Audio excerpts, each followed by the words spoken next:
నాటుకోడి కూర చేస్తున్నానండి. నాటుకోడి శుభ్రంగా కడిగి పక్కకు పెట్టుకోవాలి. ఒక కుక్కర్ తీసుకోవాలి.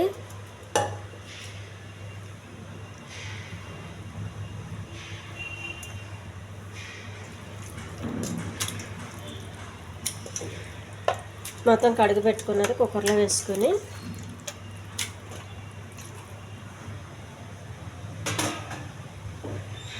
కొంచెం అల్లం వెల్లుల్లి పేస్ట్ అండి,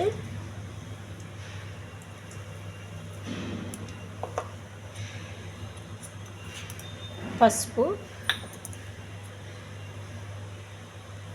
కారం తినేటోళ్ళు కొంచెం ఎక్కువ వేసుకోండి, తినలేని వాళ్ళు అయితే తక్కువ వేసుకోండి, సరిపోతుంది.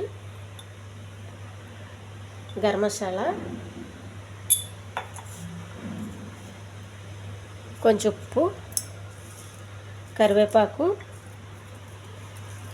బాగా మసాలా పట్టేంత వరకు కలుపుకోవాలి. ఉడకడానికి 2-3 గ్లాసులు వాటర్ అండి. స్టవ్ వెలిగించి కుక్కర్ పెట్టుకోవాలి. నాటుకోడి బాగా ఉడకాలండి. నేనైతే 20-25 విజిల్స్ పెడతాను. మీరు ఉడికే వరకు చూసుకుని పెట్టుకోండి విజిల్స్. మూత పెట్టేయాలి.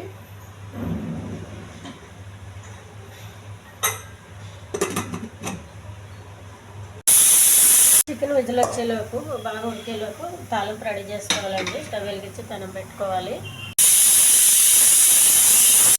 ఉల్లిపాయలండి, బాగా ఎగుర్చాలి ఉల్లిపాయలు.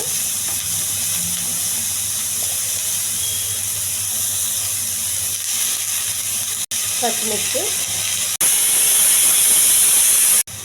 కొంచెం కరివేపాకు అండి. బాగా ఎగిందండి. టమాటా,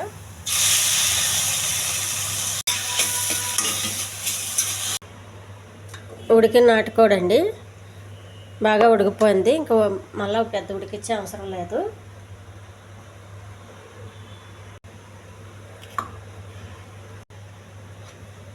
ఈ నాటుకోడి ఈ తాలింపులు వేసేసుకోవాలండి. నాటుకోడి కర్రీ రెడీ అయిపోయిందండి. కొంచెం పుదీనా,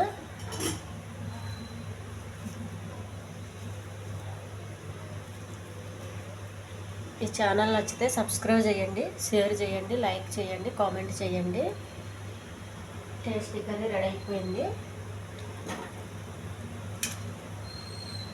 దీని పులిహోరలో కలుపు తినడానికి బాగుంటుందండి. అన్నంలో బాగుంటుంది, చపాతీ కూడా బాగుంటుంది.